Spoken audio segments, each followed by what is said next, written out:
Hello my friends.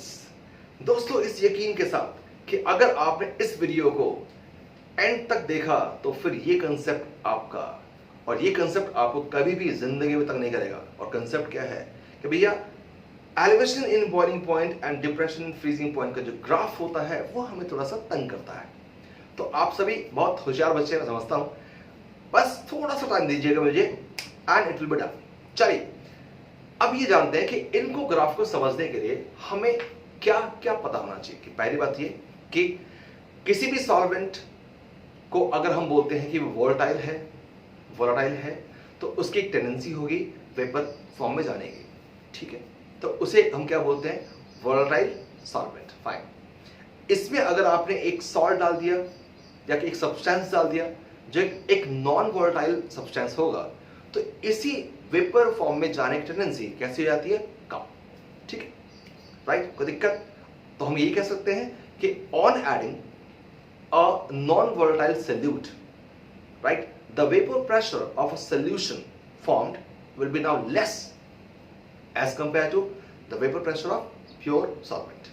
ठीक है, अब ये एक बात हुई। अब हमें इस ग्राफ को समझने के लिए क्या किन किन बातों को ध्यान में रखना है? नंबर 1, ध्यान सुनिए बच्चे, ग्राफ आप खींचते हैं between vapour pressure and temperature के बीच में। ये ग्राफ ऐसे आता है, ये ऐसे आ रहा है, इस ग्राफ में ऐसे आ रहा है। यार ये इसका मतलब क्या है? क्यों ऐसा आ रहा है जानते हैं। शुरुआत करें, देखिएगा। सबसे पहले देखते हैं कि ये ग्राफ ऐसे क्यों आ रहा है, इसका मतलब क्या हो। क्योंकि देखिए, ये ग्राफ और ये ग्राफ ऑलमोस्ट सेम है दोनों में। तो पहले इनकी बात करते हैं, ध्यान सुनिएगा।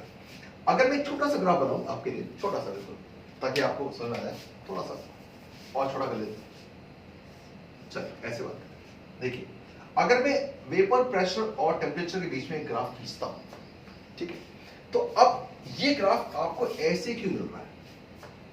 पहले इसके बारे में बात करते हैं। चलिए, यानी फर्स्ट पॉइंट आपको ये मिल रहा है, फिर आपको ये मिला, फिर आपको ये मिला, फिर आपको ये मिला, फिर आपको ये मिला, और इसे जब आपने इसे जोड़ा तो आपको ऐसे मिल गया। अब ये फर्स्ट पॉइंट यहां पे क्यों आया, अब जरा उसकी बात कर लेते हैं। जाहिर सी बात है, किसी भी सब्सटेंस का, चाहे आप वाटर की बात करें, किसी भी सब्सटेंस की बात करें जो वोलेटाइल हो, ठीक है, उसका वेपर प्रेशर पक्का होगा रूम टेम्परेचर पे। ठीक है, तो अगर मैं मान के चलूं कि भाई मैंने रूम टेम्परेचर से स्टार्ट किया है, ध्यान सुनिए, रूम टेम्परेचर से, तो ये जो टेम्परेचर है आपका, ये इससे कॉरस्पॉन्डिंग विद रूम टेम्परेचर। ठीक है, तो मैं काम करता हूं, इस टेम्परेचर को दिखाने के लिए मैं एक डिफरेंट पेन यूज कर लेता हूं कि भाई आपको ये बता लगे कि ये जो टेम्परेचर है, मान लीजिए रूम टेम्परेचर। ठीक है, अब एक बात निश्चित है, जैसे ही आप टेम्परेचर को बढ़ाएंगे, जैसे ही आप टेम्परेचर को इंक्रीज करेंगे, तो किसी भी लिक्विड की वेपर फॉर्म में जाने की टेंडेंसी क्या करेगी? इंक्रीज या डिक्रीज? ऑब्वियसली इंक्रीज करेगी। तो ये आप टेम्परेचर बढ़ाओगे तो मॉलिक्यूल्स की एनर्जी बढ़ेगी, और अगर मॉलिक्यूल्स की एनर्जी बढ़ गई तो वेपर फॉर्म में जाने की टेंडेंसी भी बढ़ गई। तो हमें ये पता लगा कि भाई टेम्परेचर बढ़ाएंगे तो ये ग्राफ ऊपर की तरफ ही जाए। क्लियर हो गया? चलिए, अब देखिए, अब हमने क्या किया, ये ग्राफ समझा हमने कि भाई प्योर सॉलिड का ऐसा है, एंड मोर ओवर सबसे इंपॉर्टेंट बात, इसका स्टार्टिंग पॉइंट हमने यहां से लिया है। ठीक है, राइट, और ये माना है कि भाई इस टेम्परेचर पे जो वेपर प्रेशर होगा वो इतना होगा, और जैसे ही मैं टेम्परेचर इंक्रीज करूंगा तो ये बढ़ना स्टार्ट हो जाएगा। क्लियर? चलिए, इसलिए स्टार्टिंग पॉइंट इस ग्राफ का आपको मिला था इसी वाला। चलिए फाइन। अब जो ये वाला ग्राफ है सॉल्यूशन का, ये नीचे से क्यों भाई? ऑब्वियसली सॉल्यूशन का जो वेपर प्रेशर होगा वो इससे कंपैरिजन में कम ही होगा ना बेटा। तो आपका स्टार्टिंग पॉइंट यहां मिला आपको। देखिएगा, ये स्टार्टिंग पॉइंट इसका कॉरस्पॉन्डिंग ये था, ठीक है बच्चे, और स्टार्टिंग पॉइंट इसका कॉरस्पॉन्डिंग क्या था? ये। और हमने इसको सेम टेम्परेचर पर लिया, सेम टेम्परेचर सेम। ठीक, कोई दिक्कत? आसान हो गया। अब क्या हुआ, जैसे आप टेम्परेचर बढ़ाओगे ये बढ़ रहा है, तो भाई अगर सोल्यूशन भी आप बना चुके हैं और उसका भी टेम्परेचर आपने बढ़ाया तो ये बढ़े। क्लियर? चलिए, अब बात ये आती है बढ़ेगा। फाइन। इंपॉर्टेंट बात ये है कि प्योर सॉल्वेंट बॉयल कब करता है? वो तब करता है बेटा जब हमने अभी बोला कि boiling point is the temperature at which the vapour pressure of a liquid equalises atmospheric pressure. मैंने यहां पे ये बनाया है पॉइंट एटमॉस्फेरिक प्रेशर का, ठीक है, क्योंकि यहां से आपका वेपर प्रेशर बढ़ रहा है। तो यानी इसको अल्टीमेटली यहां पहुंचना होगा। कौन से पॉइंट पे? जब ये एटमॉस्फेरिक प्रेशर के पॉइंट को पहुंच जाए। ठीक है, अब जाहिर सी बात है जब आप इसकी बात करेंगे तो ऑफ कोर्स अब मैं बताता हूं आपको, यहां पे आपके पास ये जो टेम्परेचर होगा ये बॉइलिंग पॉइंट हुआ। जरा अच्छे से करते हैं, ये जो टेम्परेचर हुआ ये आपका बॉइलिंग पॉइंट हुआ किसका? प्योर सॉल्वेंट का। इसे मान के चलिए आप T1। ठीक है, अब सॉल्यूशन की बात करें तो सॉल्यूशन को सेम जगह अचीव करने के लिए, ध्यान सुनिएगा, सॉल्यूशन को अगर सेम जगह अचीव करना हो इस जगह को, ठीक है यार, तो उसे यहां पे आना पड़ेगा। ये मैंने दिखाया है, इसे यहां पे आना पड़ेगा। इस बात को एक बार और सुन लीजिए, प्योर सॉल्वेंट को बॉइलिंग पॉइंट अचीव करने के लिए इस जगह पे, इसे बोलते हैं 1 एटमॉस्फेरिक, इसे क्रॉस करना होगा। और जिस टेम्परेचर पे क्रॉस करेगा ये टेम्परेचर होगा boiling point of pure solvent. Solution जो कि इससे नीचे स्टार्ट किया है और इसको अब टेम्परेचर बढ़ाओगे तो वो यहां पे जाके से क्रॉस कर रहा है। ठीक है बेटा, और ये जो टेम्परेचर हुआ T2 ये सॉल्यूशन का बॉइलिंग पॉइंट हुआ। अब जाहिर सी बात है, आप देखिए मैंने यहां दिखाया आपको, ये जो आपको जो दिखा रहा है इसका मतलब ये हुआ कि बॉइलिंग पॉइंट T1 का कम था और T2 का ज्यादा था। यानी इस केस में क्या हुआ कि जो T2 है is actually greater than T1 है। तो आप सीधी सी बात कह सकते हैं कि देयर इज एन एलिवेशन, यानी बढ़ गया इन बॉइलिंग पॉइंट। कब? जब आपने एक सॉल्यूशन बना दिया, किसका? इसी सॉल्वेंट का। ठीक है बच्चे, और सॉल्यूशन कैसे बनाया आपने? सॉल्यूशन बनाने के लिए आपने जो सॉल्यूट ऐड किया है वो है आपका नॉन वोलेटाइल। क्लियर? अब आइए जानते हैं यहां पे क्या हो रहा है। यहां पे ये हो रहा है बच्चा कि आपको दो ग्राफ तो दिखाई दे रहे हैं, ठीक है, और एक तीसरा ग्राफ भी। चलिए ये ग्राफ तो आप समझ गए और ये भी ग्राफ आप समझ गए, बट ये तीसरा ग्राफ क्यों है? वो तीसरा ग्राफ इसलिए है क्योंकि हम बात करने वाले हैं मेल्टिंग पॉइंट की। ठीक है, या फ्रीजिंग पॉइंट। तो मेल्टिंग पॉइंट क्या होता है, फ्रीजिंग पॉइंट किसको बोलते हैं? When vapour pressure of liquid is equal to vapour pressure of solid. यानी सॉलिड और लिक्विड का वेपर प्रेशर कम होना है। ठीक है, तो उसके लिए ऑब्वियसली आप टेम्परेचर कम करना चाहेंगे ना। यहां हमने टेम्परेचर बढ़ाने की बात की, और किसी भी चीज को फ्रीज करना हो तो आप टेम्परेचर कम करोगे।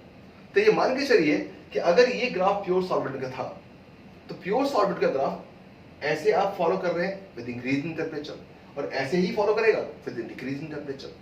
और अगर सॉल्यूशन की बात करेंगे तो सॉल्यूशन का जो वेपर प्रेशर है वो कम होता है, तो अगर इंक्रीज इन टेम्परेचर पे इसे फॉलो किया था तो डिक्रीज इन टेम्परेचर पे इसे फॉलो करेगा। दो चीज हो गई। तीसरी चीज, ये आपका सॉलिड सॉल्वेंट है, ये बहुत इंपॉर्टेंट है। ये तीसरा ग्राफ बनाया सॉलिड सॉल्वेंट का, यानी जब सॉल्वेंट जब सॉलिड फॉर्म में चेंज हो जाएगा तो उसका ग्राफ ऐसे आएगा। ठीक है, राइट? बहुत सिंपल सी बात है। क्यों? अगर मान लीजिए ऐसा समझिए कि अगर मान लीजिए आप वाटर की बात करें और वो आइस में चेंज हो गया हो, तो आइस 0 डिग्री सेल्सियस पे भी, ध्यान सुनना, आइस का 0 डिग्री सेल्सियस पे भी क्या कोई वेपर प्रेशर होगा? तो आंसर है यस होगा। क्यों होगा? क्योंकि भाई आइस 0 डिग्री सेल्सियस पे भी कुछ तो वेपर्स बनाएगी ही, ड्यू टू सब्लिमेशन तो होगा उसका, तो कुछ तो वो वेपर बनाएगी, तो उसकी वजह से इसका वेपर प्रेशर भी 0 नहीं होगा। ठीक है, तो चलिए अगर हमने एक स्टार्टिंग पॉइंट ये ले लिया हमने इसका, और जाहिर सी बात है अगर मैंने स्टार्टिंग पॉइंट इसका प्योर सॉल्वेंट ये लिया है, सॉल्यूशन ये लिया है, तो मैं और नीचे लूंगा इसको,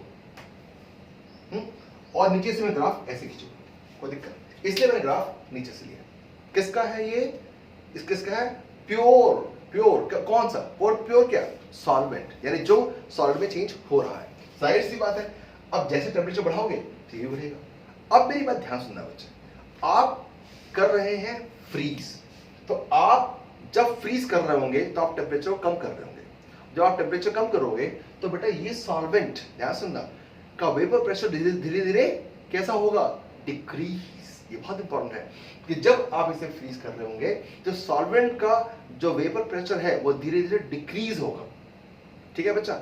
और मैंने आपसे अगर पूछा कि बताइए what is the state of water at 0 degree Celsius, तो आप में से बहुत लोग बोलेंगे सर आइस, यानी सॉलिड। नहीं बेटा, कंसेप्ट यहीं पे गलत हो जाता है। The state of water at 0 degree Celsius has got to be, यहां सुनिएगा, आइस एंड वाटर, यानी सॉलिड, यानी आइस क्या हुआ आपका? बोथ सॉलिड एंड लिक्विड, ध्यान सुनना बच्चे, सॉलिड एंड लिक्विड, यानी at 0 degree Celsius both solid and liquid will be at equilibrium. अब मुझे बताओ कि ये आप सॉल्वेंट को आप क्या कर रहे हैं, ठंडा कर रहे हैं, यानी फ्रीज करने की कोशिश कर रहे हैं, तो सॉल्वेंट का वेपर प्रेशर कम हो गया, ठीक है। और वो टेम्परेचर जिस पे इसका टेम्परेचर, इसका जो वेपर प्रेशर है और ये जो वेपर प्रेशर है इक्वल हो जाए, ठीक है, सॉलिड का वेपर प्रेशर और इसका वेपर प्रेशर इक्वल हो जाए, ठीक है डियर, और उसी टेम्परेचर को आप बोलते हैं क्या, फ्रीजिंग पॉइंट। यानी ये जो टेम्परेचर होगा T1, ये आपका हो गया फ्रीजिंग पॉइंट, जिसे आप TF के नाम से भी जानते हैं। क्लियर हो गया बेटा? दोबारा सुन लीजिए, इस पॉइंट पे ही इस प्योर सॉल्वेंट और इस सॉलिड सॉल्वेंट का जो वेपर प्रेशर है वो इक्वल हो गया। अब बात ये आती है कि ऐसा क्यों होता है कि कोई भी आप सॉल्यूट डाल दो, नॉन वर्टाइल होना चाहिए, उसके डालने पे डिप्रेशन इन फ्रीजिंग पॉइंट होता है, यानी फ्रीजिंग पॉइंट कम हो गया, यानी अब कम टेम्परेचर पे वो फ्रीज होगा। यानी पहले अगर आइस 0 डिग्री सेल्सियस से फ्रीज होता था तो अब उसे उससे कम पे फ्रीज होगा, यानी 0 पे वो फ्रीज नहीं होगा। दोबारा सुनिए, डिप्रेशन इन फ्रीजिंग पॉइंट का मतलब ये हुआ कि अगर आप वाटर की बात करें तो अगर आप प्योर वाटर की बात कर रहे हैं तो प्योर वाटर अगर 0 डिग्री सेल्सियस पे पहले फ्रीज हुआ करता था तो अब वो उससे नीचे यानी -1, -2, -3 इस पे कहीं जाके वो फ्रीज होगा। तो अब कैसा हुआ, अब समझते हैं। फिर वही कंसेप्ट है, आइस एंड वाटर, यानी कि solid and liquid state should be what, eight equilibrium. अब सुनो, सॉल्यूशन ग्राफ ये रहा नीचे, और अगर इस ग्राफ को मैं आगे बढ़ाऊंगा तो मान लीजिए ये आगे बढ़ते बढ़ते, ध्यान से देखिएगा, ये आगे बढ़ते बढ़ते इसको क्रॉस कर रहा है इस जगह, ठीक है, और ये जो टेम्परेचर है ये यहां हुआ, यानी ये आपका TF हुआ, और इसको अगर मैं चाहूं तो बोल सकता हूं TF नॉट, ठीक है बच्चा, राइट? कोई दिक्कत? ये बहुत इंपॉर्टेंट की बात थी कि सॉल्यूशन का ग्राफ एक्चुअल में इसे यहां काटेगा, जो यहां काटेगा तो टेम्परेचर आपको जो दिख रहा है कि जो टेम्परेचर, जो फ्रीजिंग टेम्परेचर है यानी फ्रीजिंग पॉइंट है वो कम हो गया पहले कंपैरिजन में। यहां चेक कीजिए, ये बड़ा था और ये कम हो गया। इसलिए कहते हैं कि on adding a non volatile solute the freezing point of the solution will be now less, और यही तो कंसेप्ट था। तो आई होप माय डियर आप सभी लोगों को ये बात समझ में आई होगी, और इस वीडियो को अगर आपको ये बात पसंद आई होगी तो प्लीज लाइक करें, शेयर करें और सब्सक्राइब तो जरूर कर लीजिए please. Thank you so much for watching. Thank you.